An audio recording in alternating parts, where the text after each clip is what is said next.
Well, Shaun. Hi. All right. Welcome home. Thank you. Man. We're so privileged to have you, buddy. Thank you. We brought you because this session is on the art of the comeback, and we only want to work with the greatest of all time in different sports. But we also, specifically for you, I told you personally, the way you've dealt with challenge or tragedy, lots of people come great. Can you take those hits and come back? That is a rare commodity. It's even more rare than the rest of the goats, in my opinion. Thank you. So we're just privileged to have you. And I just like start out. Right. Some people don't realize you were a pro at 7 years old. Is that correct? Or was it 12, 14? I was sponsored at 7. Sponsored, so that's right. It was that's crazy. Right. I mean, I started snowboarding at the local resort. My mom and everybody around the mountains like, he's pretty good. Let's put him in a contest. And I won. I was really fast. And that just kind of like kickstarted this whole thing. And then they didn't make boards my size at that point because I was so small. So my mom called the local, snowboard company she knew, and they put us in touch with Burton Snowboards. Wow. And I was sponsored at 7. So that's when it started. But pro at 13. Wild? So yeah. Give him a hand for that. That's awesome. Thank you. And you also, you have the most wins of anybody in the X Games history because you have both. You're also a skateboarder. And when did you turn pro? 13 or 14? Or? That one was a little later. It's actually around 16. 16. Okay. But I always skated just as hard, just as passionately during the summer off season. And I really feel like that was the thing that kept me interested in snowboarding. Because I would take time away, go skate. My whole world was involved in this. It was in the sunshine and whatnot. And then I kind of missed the mountain. Yeah. And so, at 16, I decided to start professionally skateboarding. And then it was awesome though, because I started I was at the top of the game in snowboarding. And I had to start all the way at the bottom again in skating. And it was like this fun sort of like, it's like watching the first Spider-Man movie. Like it's like, oh, he's learning his powers again. I'm climbing my way up. I just did it over here. And so finally I was winning summer and winter medals. So that's great. Extraordinary. Yeah. Did you enjoy one more than the other? It was always the one that I wasn't doing at the time. How things go. Yeah. Absence makes the heart grow fonder. Right? Yeah. Probably surfing the most. I love surfing, but I would never get to do it. Oh. I'm actually named Shaun after Shaun Thompson, professional South African surfer. So my dad loved surfing. Wow. Which was a trip today because I'm walking the beach and this little kid runs up to me and he's like, "Are you Shaun White?" And I'm like, "Yeah." He's like, I'm named after you." I was like, "Oh my God!" Awesome, I told you it was welcome home. I know, I felt it. That's awesome. So, tell us the psychology of a 7-year-old or a teenager, who's now, sponsored, who's now starts to compete. What was your mindset? Did you decide I want to be the greatest of all time in what I'm doing, and what was your mindset? I think from the get-go, I believed I could do it. It just seems so real to me. I'd already gotten sponsors. I was already winning competitions and I saw the pros, making a great living at what they were doing. And I just figured God, if I could just get to that point, I think I could make a bit of a living out of this. And then things really I don't know, there's all these weird circumstances that came into play, being from Southern California, you wouldn't think, oh, pro snowboarder. Yeah. Everybody thinks I've grown up in Vermont or Colorado, something like that. But no, I actually I hated the cold. I had asthma as a kid. I was born with a heart defect. It's called tetralogy of Fallot. So I had to have multiple surgeries to correct. It's what's called a blue baby. You're not getting enough oxygen in your bloodstream. And so from the get-go, I was supposed to be a very inactive, sluggish child. And, my parents really never set those boundaries on me. So, of course, I was like, I want to do that. Yeah. And along the way, who's been most influential on your career and why? Probably my brother. My older brother, Jesse. He's 7 years older, actually half brother. My mom had him in Hawaii and then moved back to the mainland and met my father and had my sister and myself. But he was just the guy that was always doing the new trick or wearing the new cool clothing. And we were such an age gap that I just wanted him to like me so badly. And he wanted nothing to do with me. I was that awful, redheaded. So did you get great did you get great to get his attention? Oh, well, I could never beat him at anything. It was ping pong, Monopoly, nothing. He owned it. And then finally, I chipped away at him and finally became better. But I think that's a lot of my competitiveness came from that. Really? And then. What was the first thing you beat him at that you hadn't before? And what did you feel that day and how did you react? I finally beat him in ping pong. and it was glorious. It was incredible. I just kind of, but I didn't celebrate it. It was just internal. I was just like, that was smart. You might have got beat up a little bit. I didn't want to put it because he's still the older brother, so I gave him that. But it was that, and then I started, winning the snowboard contests, and that's when it really kind of he realized that I was on a different path than him. And is he still is he proud of you? Are you connected today? Yeah, what's amazing is we worked together for years. Really? He was always this very creative guy, and so he was always doing, illustrations and went to school to study art, things like that. And he would do all the graphics for my snowboards, for my skateboards. He would help me design signature products for the sponsors I rode for, and we had this really great thing going for a long, long time. And then I think it was just before Sochi, probably the Olympics in Sochi, that we kind of parted ways, working together. Yeah. But then we reconnected actually after Sochi in a really wonderful way. Yeah. That's beautiful. Yeah. What did he say to you after that? Because that had been one of the toughest times in your career, right? Coming out of Sochi, because Sochi is where the first time we all thought you were going to win the third one. Yeah. All these big expectations, which had to be enormous pressure on you. Oh yeah. And then they walk away with no, everyone wants you to win the gold. None. Yeah. Tell us what that was like, and did you? I'm curious about how your brother responded in any way, if he was able to support you. It's tough. It was at that moment that we weren't really, he was off doing his life and I'm doing my life, and then this kind of crazy thing happened. Like I had never been to the Olympics and lost before. And so I'm like, wow, okay, this is what that's like. And you think like, oh, you'll just get past it. And you don't, honestly, people still ask me about it. And they're like, so when did you get over it? I'm like, no, I never got over it. It's like the scar you have from falling off your bike as a kid. Like it's just a part of you now. And you'll never do that again, one of those things. But I remember him coming up to me, and he was just, he just felt for me. He was just really there to be my brother, not to be a business partner, not to be anything but just like my brother, which was really great. That's beautiful. Actually a lot of soul searching happened after that Olympics for me. At the top of the half pipe, it wasn't that I wasn't physically strong enough to win. I just wasn't there mentally. Yeah. Which is, I wish it was physical. It's way easier to go do a bunch of sit-ups and like go ride, hit the elliptical. Yeah. But like getting your head right is way harder. And so I remember. Help us out. Tell us, what was your head like going into it? It was off going into it then a little bit. There was a lot of, looking back in hindsight, there was a lot of things that were off. But when you're so in it, it's hard to see at that time. And that's what was amazing is afterward, I got to sit there and go, well, man, if I did it again, I would do this differently, that differently. But at the time going for Sochi, I just remember I had won the first Olympics and I thought that, it was going to change my life. And it did in many ways, but in other ways, it wasn't exactly what I had pictured. What did you think it would do? Just solve every problem I ever had. Honestly, I was that up and coming snowboarder, and I finally I did it. I won the gold medal. And I'm jumping around, but at that Olympics, I was 19, and I'd always wanted a certain amount of credibility and respect, especially in a sport like snowboarding that was still new. Yeah. You actually, I'm not blowing smoke your way, but you gave credibility to that sport, right? You were the first icon of that sport. And you're still the biggest. Well, it was tough at the time because when I started snowboarding, there was no Olympics. X Games had just started, and it was like a very odd sort of sport. And so even the school I attended, they said they wouldn't help me with extra, schooling or anything because they didn't find my sport legitimate.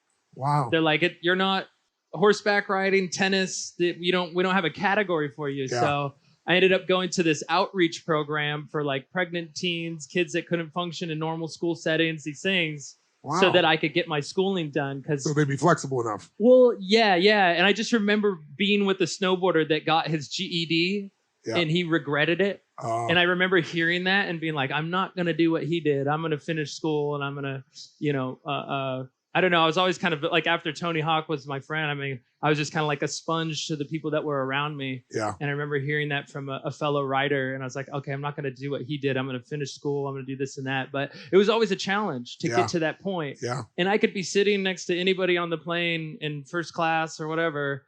and be like, I won the X Games 20 times. And they're like, oh, that's cool. That's great for you, But when you're like, I got an Olympic gold medal, they're like, oh, okay, I understand that. And so maybe it didn't mean as much to me to win the gold medal, but it meant it to the world. And I needed that sort of kind of,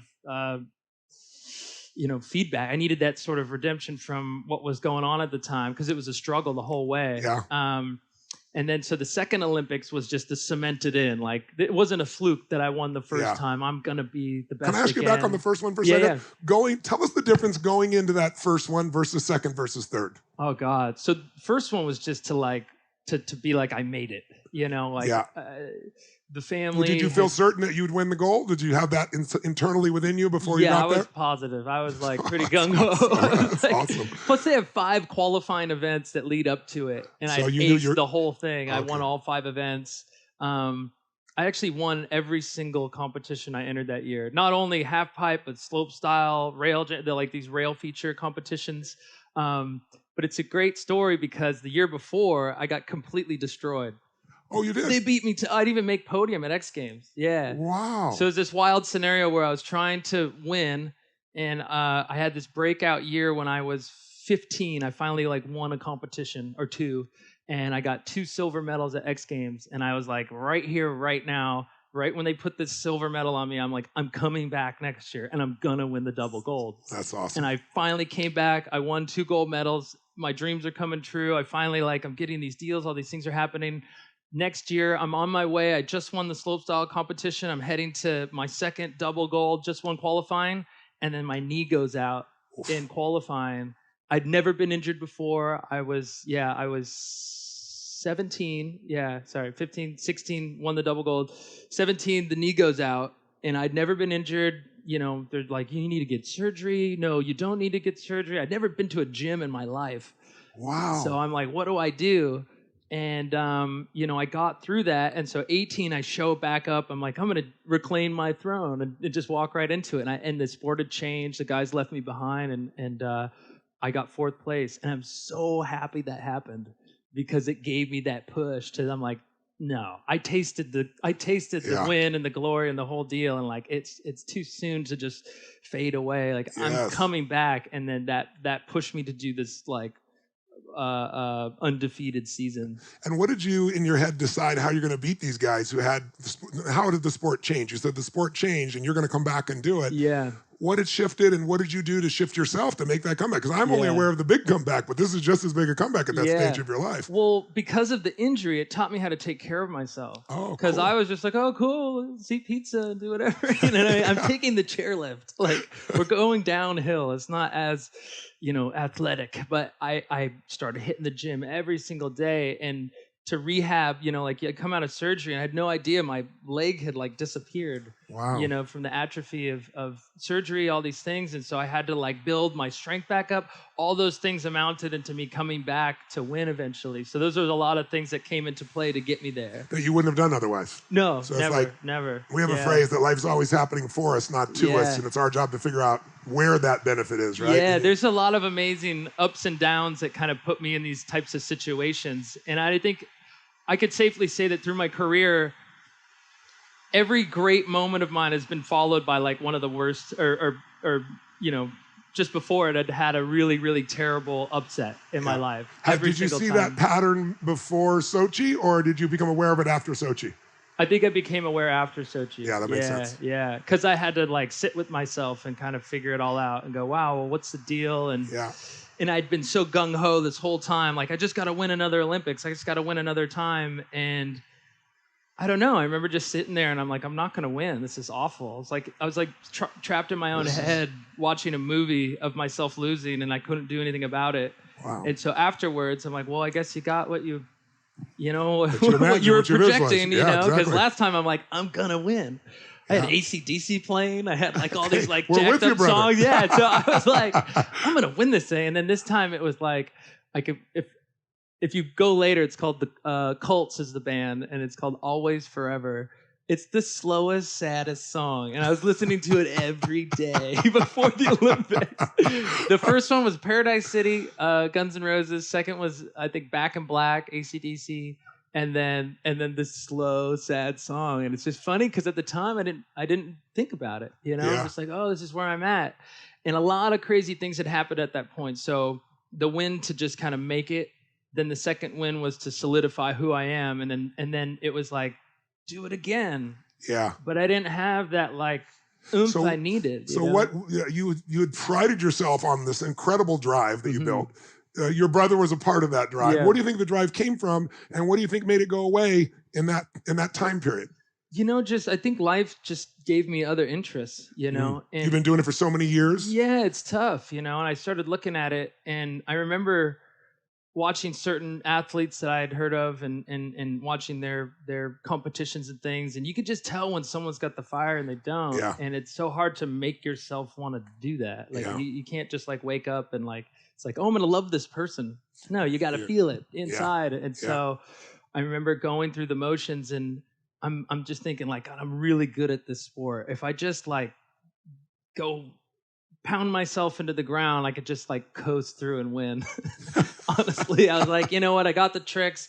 I could just do it. And it was at a time where I bit off even more than I could chew at that point, at a time when I also... Meaning in distractions outside of the sport? Or? All of it, and within the sport too, because the Olympics now took on half pipe and slopestyle. So I was like, I'm going to win both of these. Right. And I was like I'd always dreamt of like playing guitar in a band.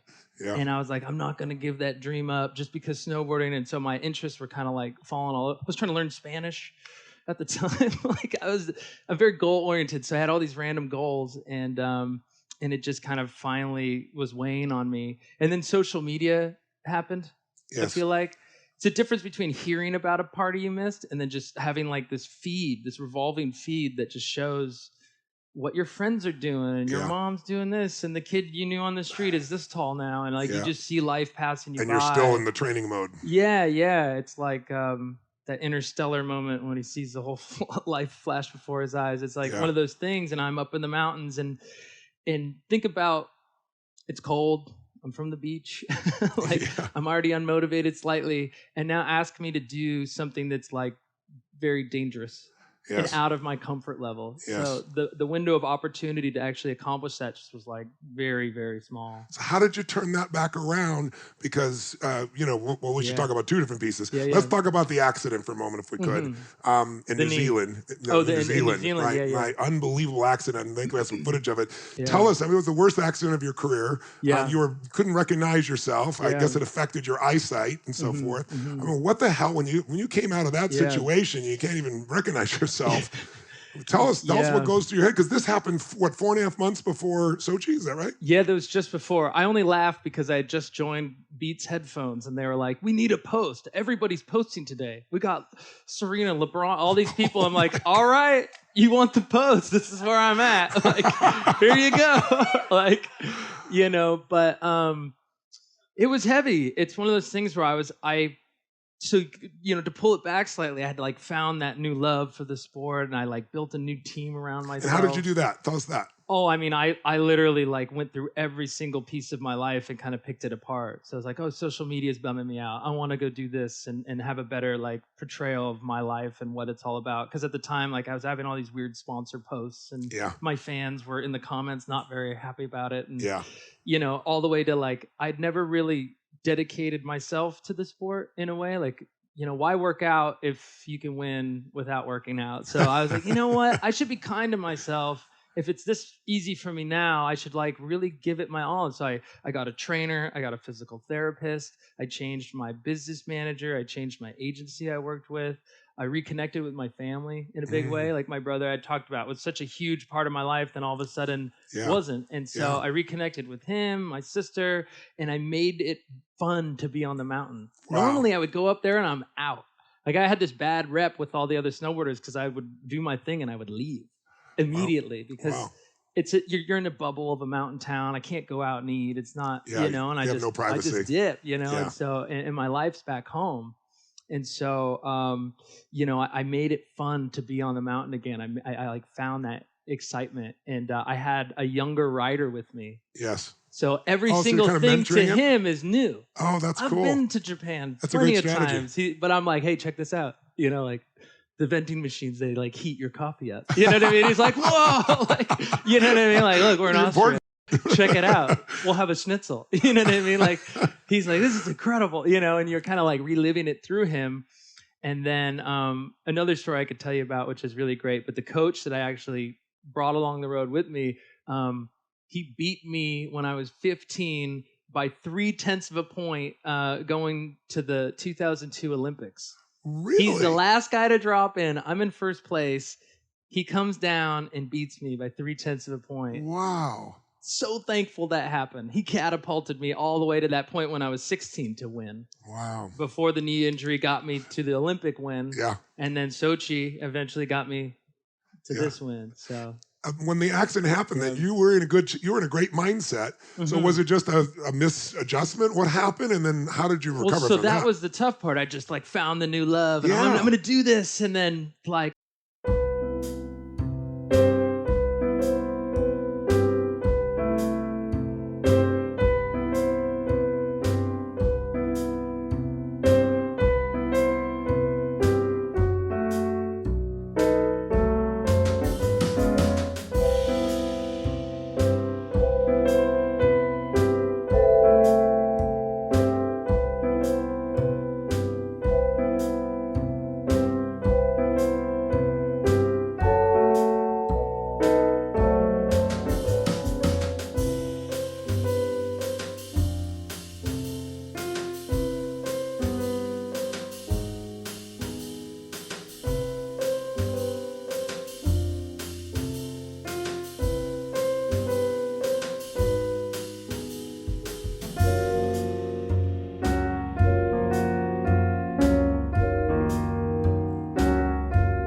Having the best day ever. They're playing like all this classic rock at the half pipe, which is a rarity. They love just pumping this crazy techno stuff.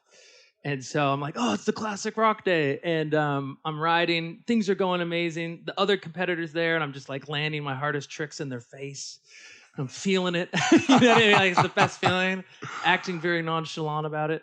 Of course. And then I'm thinking, okay, you know what? I'm gonna do this combination that I want to do. And I got to the top of the pipe, and I went for it on this one wall that was just I had no business doing it there. I just wanted it so badly, and I thought if I just gave it enough, it would work, and it just didn't. I hit the top of the wall, which is the wall itself is 22 feet tall. So I was out a good 20-something feet. I clipped the top of the deck. How far are you above the wall when you above the wall, a good like 20, 23 feet out. So it's like 45 feet. Yeah, so we're going, wow. and it's downhill, full on, you know, kind of icy wall, because that wall doesn't get the sun at that time of day. So I clipped the top of the deck of the half pipe, and what happened is my back just gets bent over the coping of the railing there, and then I fly to the bottom, and I catch my toes, and I hit my face, and then, you know, I'm just like, my eyes are full of snow, there's wet blood everywhere, and I'm just thinking like, oh my God, what happened? It was so quick. And that was the hardest, because now I'm at the hospital. You know, next thing you know, I'm having the best day. I'm in the hospital, and my face is like hanging apart, and they're like, you know what, we're going to get you into surgery any minute, so just like, we won't stitch you up now. You know, normally they'll just kind of patch you a little before the big surgery. That got pushed and pushed and pushed till like 11 at night, and they're like, we got to do it tomorrow. So I'm sitting there with this like wet cloth on my face thinking, what happened? Like, is this really worth it? Do I really want this? And that was the big challenge there. It was like, I've been telling myself I'm into this, but do I really want to get back up? Because getting back out on the snow doesn't necessarily mean this is going to happen again, but I'm taking a chance, and I'm prepared to let this happen to myself again. You know what I mean? So your mindset was, I have to be willing to know this could happen again. Exactly. Otherwise, I can't get my all. Exactly. So this is one of the things we talk about, where I always talk to people about, you got to write down everything you wouldn't want to have happen to achieve what you want. And if you look at every one of those and say, I'm willing to do that, you don't usually have to. Yeah. But then there's no holdback in you. Exactly. It's like, here's what we're dealing with. And like, That's right. And I made the very simple but valuable lesson of like what not to do. And I'm like, I'm not going to ever do that again. I'm going to wait till the pipe's great. I'm going to wait till it happens. And so I waited and I waited and I waited all the way to the Olympics. I didn't even do that run that I did at the Olympics until I got there. Are you serious? Yeah. It wasn't right. I wasn't going to mistake. And so that move that you made it was the final third run when you made the third run. Yeah, it was the second hit. Yeah, was the trick, and that was the one you got injured on previously. Yeah, I had done like 2 to get over the scare of it in Colorado, and then I got to. The big idea was to do the combination of the 14 into the other 14, and that was the one that put me in the hospital. And I was terrified to do it on its own, let alone doing a giant trick into it, because it's all connected. And so I just knew that if you got me to the Olympics and I'm standing there at the top, I'm gonna do it. I'm gonna do it. Like, you can't not do it. So I was sitting there, I'm like, my coach is just like, you're okay, like, we can wait, and it's like this bad dream I had. I'm like running around trying to find good conditions to do the trick. And like, this half pipe, they didn't get enough snow, so it was kind of like wonky conditions. And then this one, the storm came, and I'm just freaking out. Like, when am I gonna do this trick? But in my heart, I knew if I got there and I had the pressure, I was gonna do it. So the first time I ever tried the combination was in the second run. Wow. And so by the third run, I'm like, okay, I'm going to make this because I got that first chance. Because the second run didn't go well. Yeah, it didn't go as planned. Yeah. Partially because I deep down think I didn't, I wanted to do it really badly. There wasn't a have to I didn't have to do it yet. Yes. So that third run came through, and it was a must, and so it all happened. Tell me before we come to that third run, go back one. Tell us about the 100. Scoring 100. I mean, that's that was nuts. What did that mean to you, and how'd that come about? Yeah. What made that possible? It was a similar scenario, which is wild. I show up to the half pipe, and I mentioned the younger rider, right? Yeah. His name's Toby. He's really excited to ride every morning, so he's like, practice starts at this time. I don't do that. I show up maybe a couple minutes, probably like 20 minutes before. I need like 2 runs and I'm ready to go. Yeah. Because Toby will learn later on that when you show up and you do the run perfect 10 times, your odds of doing it perfect in the contest go down. But I'm like, okay, I'll go with you. Classic over practiced. I'm tired at this point. And the first run, I saw everybody fall, and I get really excited when that happens. So I'm like, okay, I'm going to bury them, and I'm going to finish them, like they're down, just step on them, And so it's like, sorry to give you the real insight. Thank God for your brother. Yeah, totally, yeah. It's years of, I get overamped, and I go way too big, and my legs were tired. I couldn't hold on to the G's, the force of the half pipe. And so that didn't go well. Second run was beautiful. It's just I got to the bottom and I had pulled off the wall too far, and the light throughout the day, the sun's traveling over, and by the time I got my run, it had moved. This wall's in the shade now. I couldn't see the landing. Yeah. Super frustrated. Now I'm sitting there going, okay, this is the second to last Olympic qualifying event. Like, I need to podium on this one. I need to make the team. There's commercials running of me being the Olympic hopeful, and I haven't even made the team yet. Wow. So I'm freaking out. I'm on the chairlift thinking, God, how am I going to do this? And I'm just kind of venting this stuff to my coach, JJ, at this point. Like, I don't know, man. Like, I'm over it. Let's just go to whatever. And knowing that he's going to give me back the, oh, your outfit's cool. Waiting for the, no, your outfit's cool. I'm just waiting for him to hand it back to me, And so he gets me excited again. I get to the top of the pipe. He's like, just play it safe, man. We just need to get the podium. We'll get on the team. We'll finish it in Korea. Got to the top of the pipe. Everybody's putting these amazing runs down out of nowhere. They're all crushing it. And they look at me and they're like, well, what do you want to do? And I'm standing there at the top. I'm like, what do you mean? I thought we were going to play it safe. They're like, well, you might need to win this thing right now. I'm like, oh my God. They're like, do the hard run. Why are we holding back right now? I've been so good at trying these hard tricks all day, and the goal was to just play it safe and make the team. And then right when they're like, just win the thing, I'm like, yes, that's what awesome. I do. It's the Rocky moment. Yeah, I'm like, why are we trying to settle? Like, why don't we just do what we came here to do? And so I kind of gave him the look, and I dropped in and I crushed this run. And not only did I win the event, and then I locked up my spot on the team for the U.S., and then I got a perfect 100 score, which was insane. That's unbelievable. Yeah.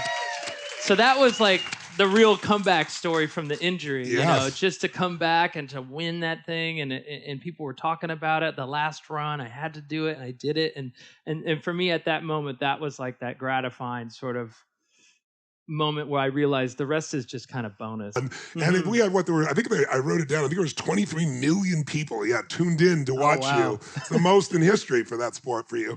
But tell people, you had the Japanese man who took the lead, right? Yeah. Just give them the context so not everybody saw it, if you would. Yeah, so I'm standing there. I put in this amazing first run, and I'm thinking like, I went so big on the first hit, and it's all about the amplitude, how high out you go. The judges love it, and I went bigger than I think I've ever gone before. And I get to the bottom, and I like threw my helmet. I just like wanted to get the stuff off my face, and I threw my helmet. And as I'm watching it sail, I'm like, that's my only helmet. It's like flying. I'm like, I look at the camera guy, but I need that back. And and I'm so excited because I think I just won. Yeah. Honestly, every single time I've been to the Olympics, I'd won with the first run. And then I got what's called a victory lap. Everybody goes, you're standing at the top, and no one beats your score. So everybody was doing all right runs. And I'm thinking this might just be enough because that's the one that got me 100 at the last competition. Yes. So I think I might have just won this thing. I'm not going to celebrate too soon. You never know. And so I get my helmet back. I actually borrowed a pair of goggles from someone in the crowd because mine was all snowy. It's ridiculous sounding. That's pretty awesome. Didn't practice the run. I had my goggles. That person's got a great story. Yeah, totally. He was like, me? Yes, for America. Here. For America. Take these. Yes. That's awesome. That's awesome. So I get to the top, and the second run's going through, and Ayumu, the Japanese snowboarder, puts down this amazing, incredible run. Bumps my score by like a point or two. And I'm thinking, God, okay, I really would have loved to have coasted in with my medal. And story compared to the real one, right? I totally. And I was like on the fence of what run to do. And so I'm standing there and I'm thinking like, all right, well, it's very clear what I have to do. And I'd never done that combination before. So I'm a little, timid inside, and I'm just thinking, okay, cool. Like, and you're realizing this is probably the last run of your career? Was that your mindset? Was this going to be your last Olympics, or this isn't? I don't think. I mean, that's awesome. kind of happened after. Honestly, yeah. Afterward, I was like feeling. I get to that, but like it really just found that love. But when even you were more. going in, you weren't thinking this is necessarily your last run per se. Then no. Well, that's how they framed it on television. Oh, okay. Oh, I'm sure. They go, this is it. His last run of his entire career, and he's the guy who's been number one. He's number two. Yeah. So I don't know. I remember the second run obviously just didn't go to plan. I had the nerves, and then that third run, I'm like, okay. And normally I have like a system of dropping in. Like I wait for the third guy in front of me to go, then the second, and then it's my turn. And I made a statement in qualifying. I don't know if you saw qualifying was like a full battle just to win that spot, because if you win qualifying, you get to drop in last and you get the last say. And I had dreamt every night of being in this position. That's awesome. Every single moment, I'm like, I just got to get there. I got to win the qualifying, and you're going to put me in the start gate, and this is what's going to happen. And so I had to make that all kind of like come to reality. And so I'm standing there and I'm thinking like, this is my moment. And everybody was kind of asking me, they're like, I saw your eyes through your goggles and what was happening. And I swear it was like, I don't know if you guys seen, I describe things in movies because I just love movies, but seen Bagger Vance? Yes. It's that perfect shot. I'm just sitting there. I could see it. I could see the whole run. Wow. I looked at the flag at the side of the pipe that marks if it's windy or not. The thing's not moving at all. I'm like, there's no wind. The snow stopped. Maybe a little sunshine. I recognized the song that was playing. Yeah. And I'm like, it was like this hip hop song. His name's Post Malone. He's like this, I think his song was Rockstar, but JJ and those guys had been pumping it in the car all the time. So I was like, I know this song. And I was like, I'm gonna win this thing. This is my moment. I should take like kind of like this screen grab in my mind that Tony Hawk, take the moment to like savor it. And you did. And I did. And I honestly at that point kind of went on an autopilot. Like I just dropped in took over. And I gave it that oomph in the beginning. And JJ and them know me. They just gave me like a simple everyday high five. Yeah. You know what to do. Because at that point, you're your own worst enemy. If you let the nerves get to you and all those things, I'm like, it's the same two walls, same thing I've been doing since I was a kid. And that's how you got to approach it. It's sort of this like complete focus with a slight bit of not caring. And I dropped in, and I remember that the first hit, really, like I said, it's connected. The first hit sets the tone for the whole run. So I just started with this huge hit, went big, and I knew if I landed that solid, that was the best chance I was going to have of completing the combination 14 to 14. And then once the second 14 hit, I'm like, okay, now you get that second wind of like the fire's building. I'm like, okay, I just got to finish it. And so I get through the 540, the double McTwist 1260, which was like a big deal at the Vancouver Olympics. I created this. You were the first one to do it. Exactly. Yeah. And so I'm like, this is my trick. I'm going to land this one, of course. And then it was that last hit. And the last hit is the last hit. Like, it's the worst, because you can cheat by thinking one wall ahead, but on the last hit's the last hit. So I go up and I'm just like, please, and I remember making a mental map of the run before where I had come up and you see these blue lines on the half pipe. And I remember the blue line being like really in my face. So I gave it a little extra on this run. And I was expecting to see that little blue line, and I was a good like 5-6 feet above it. And so I like casually landed, and I was like, that was just such a great way to start it with this huge hammer and to finish perfect. It was just great. I've watched you for years. I'm a big fan. I've never seen you cry before. Oh, you man. bawled at the end of that thing. What did it mean to you? God, it just meant the world to me. Honestly, it's like the moment since Sochi happened, I was just like, why? Why couldn't you have just like dug deep and then like sailed into the sunset? You know what I mean? Like, is this the thing on your record that's going to be like, well, he's been to the Olympics 4 times. He's won twice. And I knew I could win. I was all these things going on. The injury. I mean, my mom had called me. She's like, you're done. Please stop. Like, it's over. Like, You've made a great living off the sport. You've got gold medals. People, respect and love you. What's the deal? And I'm like, I just know I can do it. I know I can do it. I know what I want and how to get it. And so right when they hit me with the score and I'd won, I just like lost it, and the whole family's there. And I think it's so heavy when the family's there because they know they know the inner workings of everything. They know everything. You've been this whole journey. Yeah, the whole time, like the first day one after Sochi at the couch, just like miserable. You know what I mean? Like those moments and the like the ups and downs and like missing their birthdays and things to go to the gym or to be here, like every single thing, like what you eat, how you sleep, everything feeds into this moment, which is crazy. This one moment in time, which is like a couple hours. Yeah, but you executed. Yeah, for sure. So I just broke down because it meant the world to me, and the comeback from that, it just meant that I took the right steps and I gave it the right amount of time, and I don't know. I always think it's like the little things that can push it over the edge. Yeah. So like I watch some of my competitors, like they'll get second place and like go party and celebrate, and I'm like, I'm gonna hit the gym. Good for you. What if it's like that little extra thing? I did a couple more sit-ups more, and that was the extra tuck that got me into the flip. Like, I don't know. I think it's like, that makes the difference. How is it like any little thing I can do to like separate myself from them? And like, look, like I won and I'm hitting the gym. They got second and they're like going, you know what I mean? It's all these things. And so awesome. I always try to like think of ways to really kind of go that extra mile. What do you think makes a champion? And if you had to coach someone who's going through a rough time that's been, incredibly successful, and then they took the crash, because most people do, right? Yeah. But most people don't recover from the crash. Of course. And I don't just mean a physical crash. Sometimes it's financial and business or emotional relationship. Of course. What do you think makes somebody a champion? What's helped to make you a champion? Yeah. And then what does it take to come back after that? Yeah. What would you coach somebody on if you were coaching somebody who'd been through a tough time? I mean, only through my own experiences is that like Sochi obviously was one of the biggest upsets in my career, in my life. And I'm sitting there and like, once the tears and everything had dried up, I was like, I'm going to turn this into the greatest thing that's ever happened to me.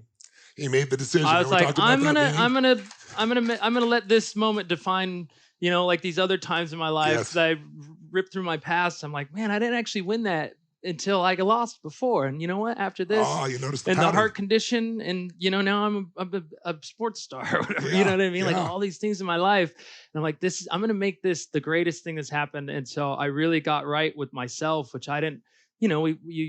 You lift weights to build muscles. You eat this food to feel this way, but to like get your mind right was something I never really approached. I had a bunch of different books I was reading, things, and it really, really helped get me on that right path.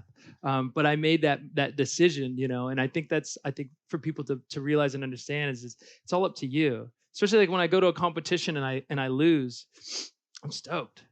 I'm like, great, if I show up and win, I'm like, okay, I'm exactly where I need to be. I'm right on the track that I'm going. If I lose, I got this perfect crystal picture of where I need to be.